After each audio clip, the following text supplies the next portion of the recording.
ওনারে এমন পরিমাণে গরিব বানাইলেন, আগের জামানায় মানুষ কেনা বেচা হইতো, ওনারে বিক্রি করার জন্য যখন বাজারের মধ্যে নিয়ে আসা হলো, এক আল্লাহর বান্দা ধনী মানুষ ওনারে বিক্রয় করার জন্য যখন সামনে দাঁড়ায়, আর যা কয়, যুবক রে, আমি তোমারে আমার বাড়ির মধ্যে নিয়ে যাব। কয়, আপনি যদি আপনার বাড়ির মধ্যে আমারে নিতে চান, শর্ত আমি দিয়ে দিলাম 3টা। জোরে বলেন, কয়টা? আপনি আমার নিতে চাইলে আমার শর্ত হলো 3টা। কি তোমার শর্ত যুবক? তুমি জানাও। যুবক বলতে লাগলেন, 1 নাম্বার শর্ত, আপনার বাড়িতে যত গুরুত্বপূর্ণ কাজ আপনার থাকবে না কেন, যখন জোহরের আজান হয়ে যাবে, যখন আসরের আজান হয়ে যাবে, আজানের চাইতে আপনার কাজ বড় না, আমি আপনার কাজ করতে পারবো না, আমি দৌড়াইয়া মসজিদের মধ্যে চলে যাব। এটা 1 নাম্বার শর্ত আমার। ও দুনিয়ার মনিব, তুমি যদি আমারে নিতে চাও, আমার 2 নাম্বার শর্ত, দিনের বেলা আমি তোমার বাড়ির মধ্যে কাজ করতে পারি, কিন্তু রাতের বেলা আমি তোমার বাড়ির মধ্যে আমি কাজ করতে পারি না, এটা আমার 2 নাম্বার শর্ত। 3 নাম্বার শর্ত আমার কি জানো নি? এমন একটা রুম বাড়ির মধ্যে আমারে দিয়ে দিবা, যে রুমের মধ্যে আমি ছাড়া অন্য কেউ আমার অনুমতি ছাড়া ঢুকতে পারবে না। ওই রুমের প্রবেশাধিকার শুধু আমার থাকবে, অন্য কারো থাকবে না।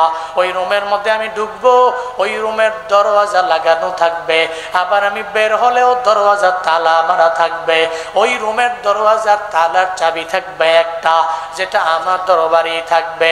দুনিয়ার মনিব বলে, মেনে নিলাম তোর ওই 3টা শর্ত, আমি মেনে নিলাম, তবে তুই আমার বাড়ি আয়, তোর 3টা শর্ত আমি মানলাম। 1 নাম্বার, দিনের বেলা কাজ করবি, রাতের বেলা করবি না, মানলাম।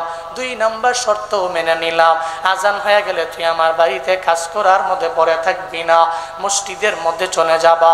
2 নাম্বার শর্ত মানলাম। 3 নাম্বার শর্ত, তোরে রুম দেখানো লাগবে, এটাও মানলাম। দৌড়ে চলে গেলেন। এবার যুবকরে বাড়িতে নেওয়ার পরে দুনিয়ার ওই মনিবটা জানায়া দেয়, যুবকরে, একটা 1st ক্লাস লেভেলের রুম তোরে আমি দেখাই। একটা দামি রুম যখন দেখানো হলো, যুবক, এই রুমটা আমার লাগবে না। এরপরে ওই রুমটা বাদ দিয়া 2nd ক্লাস লেভেলের একটা রুম যখন দেখানো হলো, এরপরও যুবক, এটা আমার লাগবে না। এরপরে লাস্ট লোয়েস্ট লেভেলের একটা রুম যখন নিয়ে গেল, ওই রুমের মধ্যে নিয়ে কয়, যে রুমের মধ্যে পোকামাকড়ের অভাব নাই, যেই রুমের মধ্যে দামি একটা চকিও নাই, যেই রুমের মধ্যে কোনো কিছুই নাই, কেমন যেন মনে হয় পোকামাকড়ের একটা বাসা হয়ে গেছে। যুবকের কয়, তুমি কি এই রুমটা নিবানি? কয়, হ, এই রুমটাই আমার লাগবে। আল্লাহর ওই বান্দা অবাক হয়ে গেলেন, তুমি আমার দরবারে এমন একটা রুম চাইলা, যেই রুমের দরওয়াজা তালা, তালার চাবি শুধু তোমার দরবারে থাকবে, আমার দরবারে না।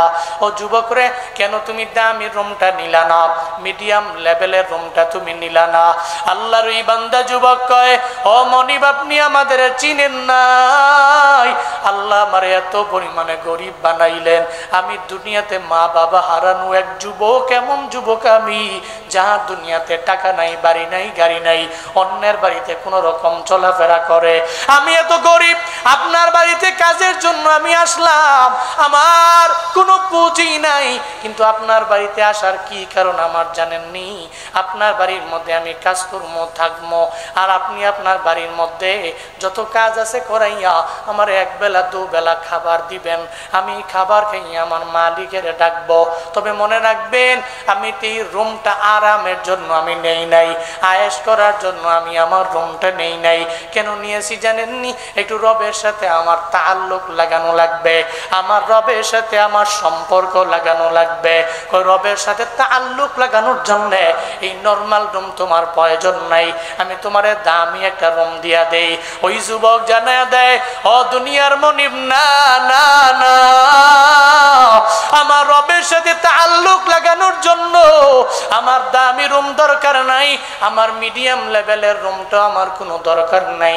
কারণ যেই রুমটা স্বর্ণে দিয়া খচিত, যেই রুমটা রৌপ্য দিয়া খচিত, যেই রুমের মধ্যে অনেক দামি দামি জিনিস আছে, কিন্তু নামাজ নাই, ওই রুমের বিন্দু মাত্র পরিমাণ কোনো দাম নাই, ওই রুমটা রবের দরবারে দামি না। তুমি একটা বাড়ি বানাইলা, এই সাতক্ষীরা কলারুয়ার 2 তালা 3 তালা ফাউন্ডেশন লাগাইয়া একটা বিল্ডিং বানাইলা, যে বিল্ডিং এ তোমার বিবিও নামাজ পড়ে না, তোমার কন্যাও নামাজ পড়ে না, ও বান্দা তোমার পুত্রবধূ নামাজ পড়ে না।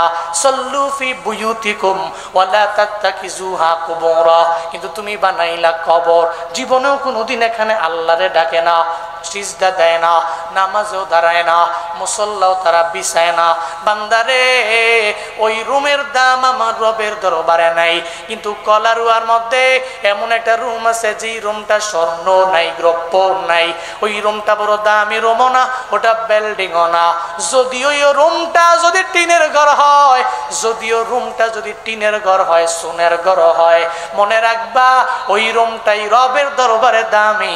যেই রুমে আল্লাহ এবং রসুল আছে ওটা দামি, যেই রুমে সিজদা নাই ওই রুম রবের দরবারে দামিও হতে পারে না, ঠিক কিনা? যেই রুমে নামাজ আছে ওই রুমের দাম আছে। যুবক কয়, আমারে আপনি ছোট খাটো একেবারে উচ্ছিষ্টওয়ালা ময়লাওয়ালা একটা রুম দিলেই হবে, যেটাতে কেউ থাকে না, দিয়ে দিছে রুম। এবার যুবকের শর্ত তিনটাও মানছি, সে তার মতো কাজ চালাইতেছে। দিনের বেলা ও কাজ করে, রাতে করে না, আর আজান দিলে দৌড়ে নামাজে চলে যায়। দুইটা শর্ত গেছে। 3 নাম্বার শর্ত, রুমও আছে, তালার চাবি অন্য কারো কাছে নাই। এই শর্ত মাইনা এবার যখন যুবক দিনাতিপাত করতে লাগলো, একটা পর্যায়ে অনেক দিন পরে হঠাৎ করে ওই মনিব মনে মনে চিন্তা করে, একটা ইয়াং ছেলে, যুবক, নওজোয়ান তাগড়া যুবক, ওরে যে এখানে রাখলাম, আর আমার বাড়িতে একটা রুম দিলাম যেখানে তালার চাবি তার কাছে অন্য কারো কাছে নয়, সে কি কোনো অন্যায় করে কিনা, কোনো খারাপ কাজ সে আবার করে কিনা, এই চিন্তায় পড়ে গেল মনিব। মনিব কয়েকদিন রাতের বেলা এই জুয়ান পোলাডারে গিয়ে দেখা লাগবে আসলে সে কি করে। সুবহানাল্লাহ পড়বেন না? আসলে ওই রাতের বেলা কি করে? ও দিনে কাজ করে রাতে করে না, আবার নামাজে দৌড়ে যায়। আবার ছোট্ট একটা রুম দিলাম, আবার এমন রুম পরিত্যক্ত, এই রুমে একা একা থাকে, আবার এই রুমের তালার চাবিও অন্য কারো কাছে দেয় না, ও করে কি? চলে গেলেন রাতের বেলা, গভীর রাত। দরওয়াজায় জানালায় দেখবেন মাঝে মাঝে ছিদ্র থাকে না, ছিদ্র থাকে, ফাঁকা থাকে। আল্লাহর এই বান্দা মনিব ফাঁকা দিয়া থাকায় দেখে যুবক পোলাটা ঘুমায় না, রবের সিজদায় পরে পরে মালিকের দরবারে কি যেন বলে। তার মাথার উপরে আসমান থেকে জমিন বরাবর একটা নূরের বাতি ঝলমল ঝলমল কইরা জ্বলে। চিল্লা পড়া যাবে কি সুবহানাল্লাহ? রবের সিজদায় রবের দরবারে কি যেন বলে, মনিব বড় অবাক। আবার তার মাথার উপরে ঝলমল ঝলমল করে নূরের বাতি জ্বলে, অবাক হয়ে গেল। মনিব মনে মনে কয়, আমিও তো আমার ঘরের মধ্যে আমি নামাজ পড়ি, বাড়ির মধ্যে নামাজ পড়ি, কিন্তু নামাজ পড়লে তো আমার এমন হয় না। কিন্তু রাতের বেলা তো আমি নামাজের মধ্যে এভাবে নামাজের মধ্যে সময় কাটাই না, সিজদার মধ্যে আমি সময় কাটাই না। কিন্তু কেন এই যুবকটা সিজদা দিয়া রবের দরবারে এত পরিমাণে কাছের কেমনে হয়ে গেল? আল্লাহর এই বান্দা সঙ্গে সঙ্গে ফজরের নামাজ যখন শেষ হয়ে গেল, রাত কেটে যখন সকাল চলে আসলো, এবার ওই যুবকের দরবারে যায় বলে, যুবক রে, আমি তোমারে দেখছি তুমি রাতের বেলা কি যেন রবের দরবারে বললা, আর তোমার মাথার উপরে আসমান থেকে জমিন বরাবর একটা নূরের বাতি ঝলমল ঝলমল ঝলমল কইরা জ্বলে। বলো না তুমি সিজদার মধ্যে রবের দরবারে কি বললা, বলো না কি এমন আমল তুমি রবের দরবারে করলা। আল্লাহর এত কাছে তুমি কেমনে হয়ে গেল? যুবক চোখের পানি ফেলে দেয়। ও মনিব, আপনি কেমনে জানলেন আমার এমন এক হালাত হয়ে গেল? আপনি কেমনে জানলেন আমার ব্যাপারে? আমার রুমে কেউ যেতেও পারে না, এই রুমের দরওয়াজার তালার চাবি কারো দরবারে নাই, আমিও বললাম কেউ ঢুকতে পারবে না, প্রবেশাধিকার কারো আমার ছাড়া থাকবে না। মনিব গো, আপনি কেমনে জানলেন আমার ব্যাপারে? আপনি কেমনে জানলেন? মনিব কয়, আমি রাতের বেলা তোমার দরওয়াজা জানালার ফাঁকা দিয়া তাকাইয়া আমি তাকাইয়া দেখছি তুমি সিজদায় মালিকের দরবারে কি যেন বলো, একটু বলো না। রবের সাথে তোমার তাআল্লুকের মাত্রা কেমন হয়ে গেল? রবের সাথে তোমার সম্পর্কের মাত্রাটা কেমন হয়ে গেল? তুমি আমার একটু জানায়া দাও না, তুমি আমার একটু বলে দাও না। কেন রে, তোমার মাথার উপরে নূরের বাতি, এই নূরের বাতি ঝলমল ঝলমল করে করে জ্বলে। ও যুবক, তুমি আমারে জানায়া দাও।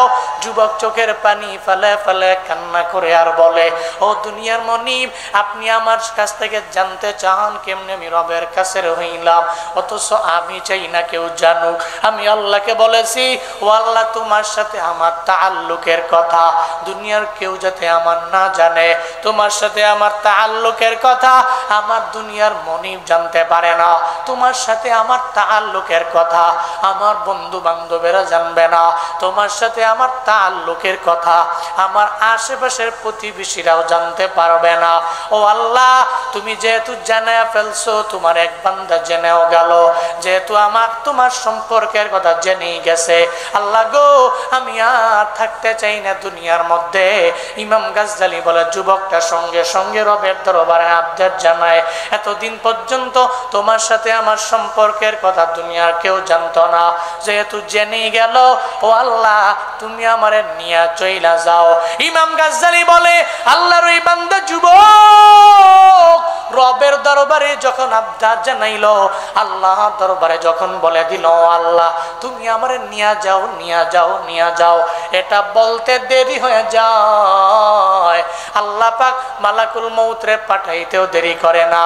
আল্লাহ কয়, মালাকুল মউত ওই যুবকের সামনে গিয়ে তুমি দাঁড়ায়া যাও, আর যুবকের রূহটাকে তুমি কবজ করে নিয়ে আসো না। সঙ্গে সঙ্গে মালাকুল মউত আসলো, ওই যুবকের রূহটাকে কবজ কইরাও নিয়ে চইলা গেল। কেন জানো নি রে বাবা? আমার রবের সিজদায় পড়ে রবের সাথে যেই বান্দার সম্পর্ক লাগায়, ওই বান্দা রবের দরবারে যা বলে আমার আল্লাহ তা শোনে। বান্দা যদি সিজদায় পড়ে বলে, হে মালিক, তুমি আমারে তোমার খাঁটি এক বান্দা বানাও, আল্লাহ বান্দারে খাঁটি বান্দা বানায় দেয়। আল্লাহর কাছে বান্দা যদি সিজদায় পড়ে বলে, ও আল্লাহ, আমার রিজিক নাই, তুমি রিজিক দিয়া ভরপুর বানায় দাও, আল্লাহ কয়, তোর সিজদার দোয়া আমি আল্লাহ জীবনে কোনোদিন ফিরাইয়া দিতে পারি না। বান্দা যদি রবের দরবারে আবদার জানায়, আল্লাহ গো, 10 বছর হয়ে গেল আমি বিয়ে করলাম, আল্লাহ আমার ছেলে নাই, আমার মেয়ে নাই, তুমি আমারে দাও। বান্দা সিজদায় গিয়া নফল নামাজে যদি রবের দরবারে আবদার জানায়, ও আল্লাহ তুমি আমারে ছেলে দাও, তুমি আমারে মেয়ে দাও, তুমি আমারে রিজিক দাও, তুমি আমার রিজিকের মধ্যে বরকত বানায়া দাও। বান্দা সিজদার মধ্যে পইরা ইবাদুর রহমান যখন রবের দরবারে আবদার জানায় রে, আমার আল্লাহ জীবনেও কোনোদিন ফিরায় দেয় না, জীবনেও কোনোদিন আল্লাহ ফিরায় না। ইবাদুর রহমান বলতে দেরি, আল্লাহ কবুল কইরা লইতে দেরি করে না। চিল্লা পড়া যাবে কি সুবহানাল্লাহ? যারা ইবাদুর রহমান এরা সিজদায় যায়, আর সিজদায় গিয়ে রবের দরবারে যখন আবদার জানায়, আল্লাহকে যখন বলে, ও আল্লাহ, তুমি ছাড়া তো আমার কেউ নাই, এই সিজদায় আমি তোমার দরবারে আবদার জানাই, তুমি আমারে দাও। আপনার জিন্দেগীর কত চাহত, কত চাহিদা সব আল্লাহ পূরণ করবে আপনার সিজদায়। এই জন্য যারা ইবাদুর রহমান তারা সিজদা দিয়ে নিজেকে বিনয়ী করে রবের কুদরতি পায় সিজদা দিয়ে মালিকের দরবারে চায়, রাত কাটায় দেয়। 3 নম্বর এদের গুণ। 4 নম্বর এদের গুণ আছে। 4 নম্বর এদের গুণ আল্লাহ বলছেন, ওয়াল্লাযীনা ইয়াকুলুনা রাব্বানা সরিফ আন্না আযাবা জাহান্নাম ইন্না আযাবাহা কানা গরামা। আল্লাহ পাক বলেন, যারা ইবাদুর রহমান হবে এরা সর্বাবস্থায় দোয়া ধরবে আর রবের দরবারে আবদার জানাইবে, ও আল্লাহ, রব্বানা সরিফ আন্না আযাবা জাহান্নাম, আল্লাহ গো, জাহান্নামের শাস্তি সহ্য করার মতো ক্ষমতা বান্দার নাই। তুমি জানো দুনিয়ার আমরা এমন বান্দা, আমার বাড়ির মধ্যে আগুন লাগলে আমি নিভানোর জন্য ফায়ার সার্ভিসের 999-এ ফোন দিই, 999-এ ফোন দিয়া নিভানোর জন্য ব্যাকুল হয়ে যাই, পাগল পাড়া হয়ে যাই। জাহান্নামের আগুন যদি লাইগাই যায়, আমার কবরের মধ্যে যদি লাগে, জাহান্নামের আগুন যদি একবার লাইগাই যায়, আমি কোন 999-এ ফোন দিব, আমি কোন ফায়ার সার্ভিসে ফোন দিব, কোন ফায়ার সার্ভিসের লোকটাই সে আগুন নিভাবে। আল্লাহ গো, জানি জানি আমার ট্রিপল লাইন থাকবে না, আমার পাওয়ার থাকবে না আগুন নিভানোর, আমার এমন অক্সিজেন থাকবে না, আমি আগুন নিভাইতে পারবো রে আল্লাহ, এমন কোনো পাওয়ার আমার নাই। ও বান্দারা, এজন্যই তো মদিনাওয়ালা নবী নামাজে পড়ে রবের দরবারে দোয়া করতেন, ও আল্লাহ, আল্লাহুম্মা ইন্নী আউযু বিকা মিন আযাবিল কবর ওয়া মিন আযাবিন নার ওয়া মিন ফিতনাতিল মাহইয়া ওয়াল মামাত ওয়া মিন ফিতনাতিল মাসিহিদ দাজ্জাল। নবীজি আল্লাহর দরবারে দোয়া করতেন, ও মালিক, আউযু বিকা মিন আযাবিল কবর, ও আল্লাহ, আযাবের কবরের আযাব থেকে তুমি আমারে বাঁচাও, পানা চাই, তোমার দরবারে পানা চাই। আল্লাহ গো, ও আল্লাহ, ইন্নী আউযু বিকা মিন আযাবিন নার, ও আল্লাহ, তোমার কাছে আমি জাহান্নামের আযাব থেকে পানা চাই, তুমি আমারে বাঁচায়া দাও। রবের দরবারে বান্দা আবদার জানায়, এই নবী যেন আবদার জানাইছে, আল্লাহ তুমি আমারে জাহান্নামের আগুন থেকে বাঁচাও। এই আগুন সহ্য করার মতো ক্ষমতা বান্দার মাঝে নাই। এই জন্যই তো যারা মুমিন হয়ে যায়, যারা রহমানের খাঁটি বান্দা হয়ে যায়, এরা সর্বাবস্থায় রবের দরবারে আবদার জানায়, রব্বানা আতিনা ফিদ দুনিয়া হাসানাতাও ওয়া ফিল আখিরাতি হাসানা ওয়া কিনা আযাবান নার। ও আল্লাহ, আতিনা ফিদ দুনিয়া, তুমি দুনিয়াতে হাসানা, আমারে কল্যাণ দাও, ওয়া ফিল আখিরাতি হাসানা, তুমি আখিরাতেও আমারে কল্যাণ দিও, ওয়া কিনা আযাবান নার, ও আল্লাহ, জাহান্নামের আযাব আমি সহ্য করতে পারবো না, যেহেতু আমি পারবই না, তাহলে তুমি আমার জাহান্নামের আযাব থেকে তুমি আমারে বাঁচাইও। যারা মুমিন, যারা ইবাদুর রহমান, এরা রবের দরবারে হাত তুইলা দোয়া করে, রব্বানা সরিফ আন্না আযাবা জাহান্নাম ইন্না আযাবাহা কানা গরামা ইন্নাহা সাআত মুস্তাকাররাও ওয়া মুকামা। রবের দরবারে আবদার জানায়, ও আল্লাহ, তুমি জীবনেও কোনোদিন আমি আযাব সহ্য করতে পারবো না, তুমি আমারে আযাব দিও না, তুমি জাহান্নামের আযাব থেকে আমারে বাঁচাও, জাহান্নামের শাস্তি থেকে আমারে বাঁচাও। রবের দরবারে বলতে পারবেননি? আপনারা পারবেননি? তাহলে আমার সঙ্গে বলেন রব্বানা, বলেন না রব্বানা ইসরিফ আন্না আযাবা জাহান্নাম ইন্না আযাবাহা কানা গরামা। রবের কাছে বলবেন, রবের কাছে বলুন, আল্লাহ, এই আযাব সহ্য করার মতো ক্ষমতা আমার নাই, তোমার এই আযাব তো বহু নিকটবর্তী, ইসরিফ আন্না, আমাদের থেকে এটা দূরে সরায়া দাও। আযাব জাহান্নাম, এই জাহান্নামের আযাবটা তুমি আমাদের থেকে দূরে সরায়া দাও, দূরে সরায়া দাও। এটা কাছে থাকলেই তো আমি টিকতে পারবো না, কারণ দুনিয়ার এই সাধারণ আগুন দেখলে তো ডরায়। কার্গো ভিলেজে আগুন লাগছে না, শাহজালাল বিমানবন্দরে কার্গো ভিলেজের এই আগুন, এই আগুন যে লাগছে পরিকল্পনা করেই লাগাইছে। পান্নাই পরের দিন বাংলাদেশের সব মানুষের আগে বলে দিছে, জানে তো, মানুষের সবাই বলছে এই কার্গো ভিলেজের আগুন লাগাইছে পরিকল্পনা করেই লাগিয়েছে। পরবর্তী দিনে দেখি যে কালবেলা অনলাইনের প্রথম নিউজই যে গতকালকের কার্গো ভিলেজের আগুন এটা পরিকল্পনাকারীরা পরিকল্পনা করে লাগিয়েছে। এই যে আগুন লাগাইলো, ফায়ার সার্ভিসের কতগুলা টিম কাজ করলো সমানে, তাও লং টাইম যাবৎ কার্গো ভিলেজে আগুন নিভাইতে পারলো না। তাহলে এখানে তো ট্রিপল লাইন আছে, ফায়ার সার্ভিস আছে, ফায়ার সার্ভিসের বহু টিম আছে, এরা তো আইসা পানি দিয়া নিভাইতে পারে। এই আপনার 3.5 হাত কবরের মধ্যে যদি আগুন লেগে যায়, বলেন না কে নিভাবে? কে নিভাবে? এজন্য রবের কাছে বলেন, আল্লাহ, আমি জানি আমার কবরের আযাব সহ্য করার মতো ক্ষমতা নাই, জাহান্নামের আগুনটা সহ্য করার মতো ক্ষমতা আমার নাই, ইসরিফ আন্না আযাবা জাহান্নাম, আল্লাহ তুমি আমার থেকে কোটি কোটি কোটি কোটি কোটি কিলোমিটার মাইল দূরে এই জাহান্নামটা তুমি সরায়া দাও।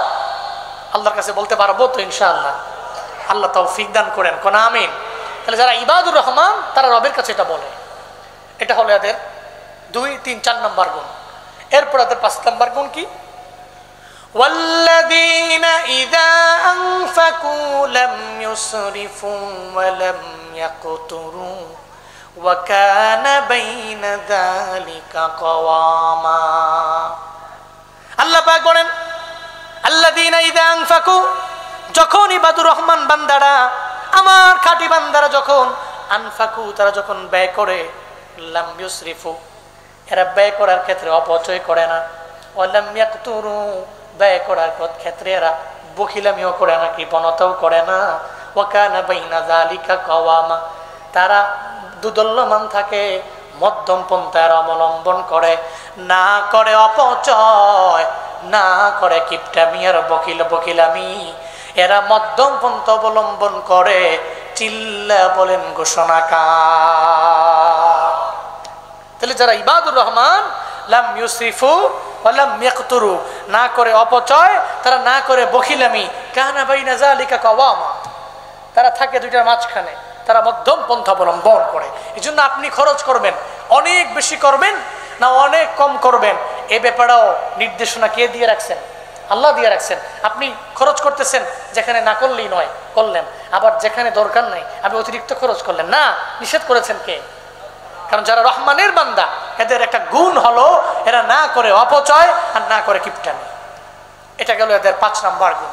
6 নম্বর গুণ, والذين لا يدعون مع الله إلها آخر ولا يقتلون النفس التي حرم الله إلا بالحق ولا يزنون ومن يفعل ذلك يلقى أثاما। চিল্লা পড়েন আল্লাহু আকবার। আল্লাহ পাক বলেন, রহমানের খাঁটি বান্দা যারা, এদের 6 নম্বর গুণ হবে লা ইয়াদউনা মাআল্লাহি ইলাহান আখার, এরা আল্লাহর সাথে জীবনেও কাউকে শরীক লাগে অন্য কাউরে ডাকবে না। এরা কোনো মাজারের মধ্যে গিয়া সিজদা দিবে না, এরা গাছের পূজা করবে না, এরা মাছের পূজা করবে না, এরা কোনো মানুষের গোলামি করবে না, এরা রবের কুদরতি পায়ের মধ্যে সিজদা দিয়া দিবে, এরা শিরকের গুনাহের মধ্যে লিপ্ত হবে না। এটা হবে 6 নম্বর এদের গুণ। এরা জীবনেও নিজের মুশরিক বানাবে না। এরপরে আল্লাহ জানায়া দিলেন, ওয়ালা ইয়াকতুলুনান নাফসাল্লাতী হারামাল্লাহ ইল্লা বিল হক। এরপরে এরা চলার পথে জীবনে কোনোদিন কাউরে অন্যায়ভাবে মারবে না, অন্যায়ভাবে হত্যা করবে না। যারা রহমানের খাঁটি বান্দা, এরা জীবনেও কোনোদিন কাউরে মারতে পারে না, এরা অন্যায়ভাবে কাউরে হত্যা করতে পারে না। তাহলে শহীদ আবু সাঈদের কোনো দোষ নাই, তার বুকের মধ্যে একবার গুলি লাগাইল, আবু সাঈদ জমিনের মধ্যে পড়ে গেল এমন অবস্থা, আবার সে দাঁড়াইল, তার বুকের মধ্যে যে আবার গুলি লাগাইল, ওই আবু সাঈদের তো কোনো দোষ নাই, ওই মুখদের তো কোনো দোষ নাই। এদের যারা মারলো অন্যায়ভাবে এরা হত্যা করলো, যতই দাবি করে আমরা রহমানের খাঁটি বান্দা, এরা জীবনেও কোনো দিন রহমানের খাঁটি বান্দা হতে পারে না। চিল্লা বলেন ঘোষণাকার। অন্যায় ভাবে কেউ যদি এটা চড়ুই পাখিও মারে, কি পাখি? চড়ুই পাখি। নবীজি বলছেন এটা অন্যায় ভাবে এটা চড়ুই পাখিও মারতে পারবে না। কেমন? 2 বন্ধুর দ্বারে বসে আছে, আড্ডা মারতেছে, হাতের মধ্যে আছে গুলাইল। আপনাদের এলাকায় কি বলে? হ্যাঁ, তীর গুলতি। আমগো এলাকায় বলে গুলাইল।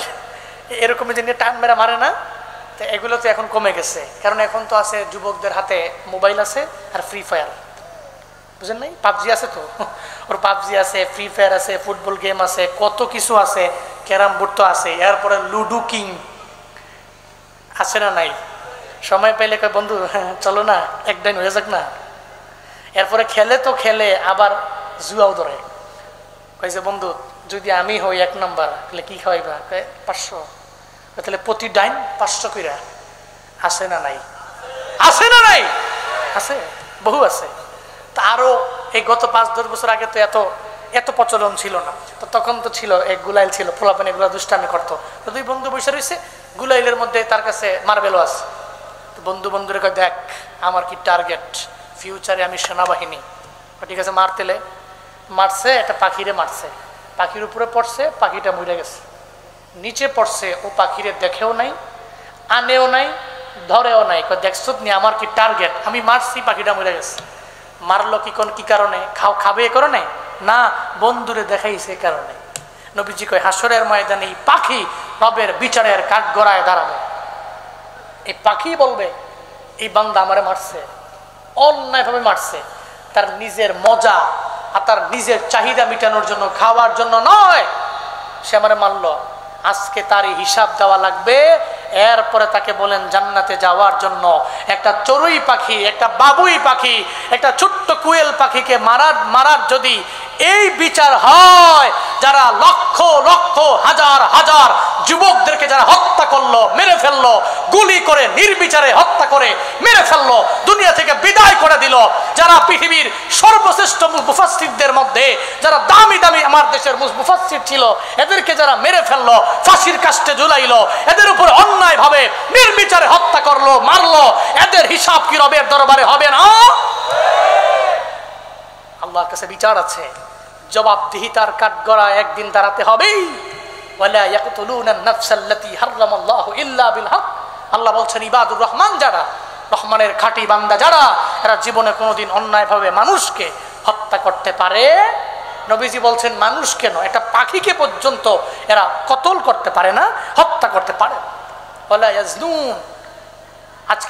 আজকের এই বয়ানের, আজকের এই খুতবার লাস্ট আয়াত, লাস্ট অংশ, ওয়ালা ইয়াজনুন, যারা ইবাদুর রহমান তারা জিনা করতে পারে, তারা ব্যভিচার করতে পারে, পারে নিজের ঘরে বউ রাইখা পরকিয়া করতে পারে? এরকম আছে না নাই? আরে বাপ রে বাপ। হ্যাঁ, দেবরের সাথে ভাবির সম্পর্ক ভালো সমাজে আছে না নাই? অথচ নবীজি বলছেন আল হাম ওয়াল মাউত, সেটা তোমার মৃত্যু সমতুল্য দেব। কিন্তু এখন দেবর ভাবির সাথে সুন্দর কথাবার্তা, রসিকতার ছলে কিছু মজা না করলেই সমাজ তাকে কয় কি একটা পর্দা হিকছে, এ হুজুর খালি খালি খালি পর্দা করে। এরকম আছে না নাই? বলে কি বলে না, কিন্তু পড়তে আছে আপনার। আপনি তো একদিন তার সাথে মিশলেন, দ্বিতীয় দিন মিশলেন, তৃতীয় দিন মিশলেন, চতুর্থ দিনে শয়তান এসে ধোঁকা দিল, তুমি তার সাথে জেনায় লিপ্ত হতে পারো। কিন্তু যারা ইবাদুর রহমান, যারা রহমানের খাঁটি বান্দা, এরা জীবনে জেনা ব্যভিচার করতে পারে। আল্লাহ বলছেন যারা এগুলা করে ইয়ালকু আসামা, এদের আযাব তো অবধারিত, এদের আযাব তো নিকটবর্তী, এরা তো এই আযাবে, এই শাস্তি এদের ভোগ করতেই হবে। এজন্য আজকে থেকে নিয়ত করেন আমরা চলার পথে ইবাদুর রহমান হব, রহমানের একজন খাঁটি বান্দা হব। কিভাবে? আমাদের গুণের মাধ্যমে। কিসের মাধ্যমে? গুণের মাধ্যমে। 1 নম্বর গুণ হলো বিনয়ী হব, অহংকারী হব না। 2 নম্বর ইবাদুর রহমানদের গুণ কি কন্যা মনে আসেনি? হ্যাঁ, জাহিলরা, মূর্খরা, অন্যরা তর্কে আসলে তর্কে জড়াবো না। 2 নম্বর। 3 নম্বর আমরা সিজদা এবং নামাজে দাঁড়ানো অবস্থায় আমাদের রাত পার করব, মানে লং টাইম আমরা সিজদায় থাকবো, নামাজে থাকবো। 3 নম্বর। 4 নম্বর রবের কাছে আমরা বলবো আল্লাহ জাহান্নামের আযাব থেকে তুমি আমাদের বাঁচাও। রবের কাছে এগুলো, এই বিষয়ে বেশি বেশি দোয়া করব। 4 নম্বর। 5 নম্বর আমরা যখন ব্যয় করব, তখন ব্যয় করার ক্ষেত্রে না করব অপচয়, আমরা না করব বখিলামি, কিপটামি। যেখানে দান করার ওখানে আমরা দান করব। আল্লাহ তৌফিক দান করেন। 5 নম্বর। 6 নম্বর আল্লাহর সাথে কাউকে শরীক লাগাবো না, নিজেকে মুশরিক করে গড়ে তুলবো না। 7 নম্বর অন্যায়ভাবে কাউকে হত্যা করব না। 8 নম্বর জেনা, ব্যভিচার, পরকিয়া, এই অন্যায়গুলো আমরা করব না। আল্লাহ আমাদের সবাইকে সূরাতুল ফুরকানের এই 63 থেকে 68 নম্বর আয়াত পর্যন্ত এই 8টা ইবাদুর রহমানের গুণ নিয়ে বাড়িতে যে বাস্তব জীবনে আমল করা তৌফিক দান করেন। সকলেই পড়ি আমিন। আরো জোরে পড়েন আমিন, আর একটু আওয়াজ করে আমিন। আস্তাগফিরুল্লাহ।